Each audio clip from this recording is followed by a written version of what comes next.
Right, so Mark Gurman's given us a ton of new information on the camera upgrades coming to the iPhone 13 series, and so let's delve into the report.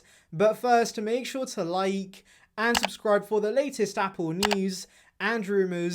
And with that being said, let's just tuck in. Right, so in case you don't know, Mark Gurman is very accurate when it comes to Apple leaks. The man is the king at this job, and so yes, there is no salt needed for this report. Anyways, delving in, the first thing that catches my eye is portrait video, because after hearing numerous leaks about it through other sources like Max Weinbach, Mark Gurman does confirm that yes, we should see it on the iPhone 13 series. And well, in case you don't know what portrait video is for some reason, it's basically the portrait mode we have with photos applied to video. It's pretty simple. So the bokeh we have with those images to video now, it should be pretty amazing. And yeah, I'm looking forward to seeing this on the iPhone 13 series. I mean, I remember how big of a deal portrait mode on the iPhone 7 Plus was, and so I can see portrait video being pretty popular too. Now, Gurman says nothing about this being a Pro exclusive or not.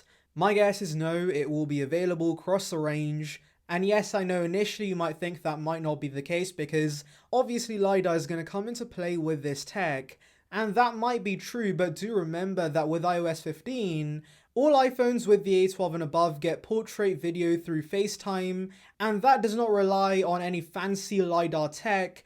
And so I think Apple can give us portrait video on the iPhone 13 models without needing any specialized camera hardware. Though of course I can see the edge detection being slightly better on the Pro models with the LiDAR sensor.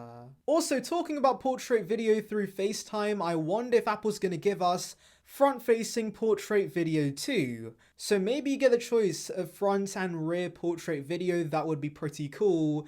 And I can't think of many phones that do that, so yes, I would love to see that on the iPhone 13 series. Oh, and by the way, much like portrait mode for photos, you will be able to change the amount of blur after recording, which is pretty neat. The next feature is also something pretty cool, and that is ProRes Recording on the iPhone. So of course, Apple has their own video format called ProRes, and I don't know much about ProRes, but thanks to the magical powers of Google, here are the advantages of the video format. And the main thing Gurman says is better video quality, so we could see crispier video with the iPhone 13 series when shooting on ProRes. We also might get more editing controls, so this clearly is a Pro feature, and that's why Mark Gurman says this might be a Pro exclusive, much like ProRAW is for photos on the iPhone 12 series. CS, not a feature that appeals to a video noob like myself, but I can see why prosumers and professionals might be excited about this upgrade. And of course, do remember that ProRes needs more internal storage, and so this could be confirming in a way that yes, we are going to see up to 1 terabyte of storage with the iPhone 13 Pro series. Another change that's coming with the new iPhones are more advanced filters. These will be able to, and I quote, apply changes to objects and people across the photos using the magic of AI. Gurman also tells us about some new filters we could see on the iPhone 13 series, one being a more dramatic look that has deeper shadows and more contrast, and also a more balanced style for showing shadows and true to life colors with a brighter appearance. Now, I rarely use filters in the first place, so these changes don't really appeal to me, but again, there seems to be a pro focus. This might appeal to photographers.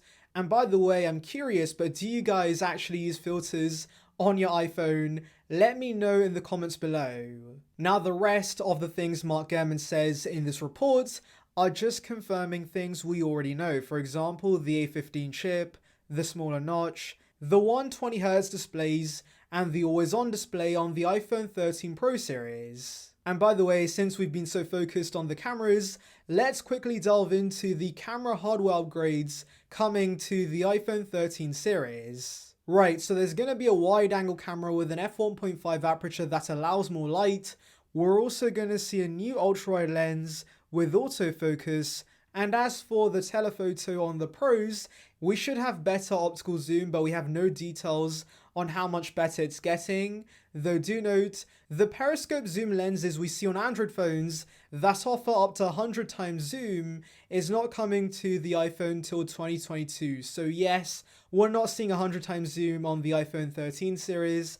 It's probably going to be a minor improvement over the iPhone 12. Oh, and also we've heard about an astrophotography mode coming to the iPhone 13 series, but the fact Gurman says nothing about this in his report does make me think that maybe we're not seeing that feature this year. And finally, sensor shift stabilization that debuted on the iPhone 12 Pro Max is now coming to all iPhone 13 models, and this should allow for greater image stabilization but also improved photo quality. Anyways, tell me in the comments below which camera improvement are you looking forward to seeing with the iPhone 13 series. Anyways, thank you for watching. Make sure to like and subscribe for the latest Apple news and rumors. Check out the video in the icon above on details regarding the M1X MacBook Pro. And on that note, I'll see you guys in the next one. See ya, peeps.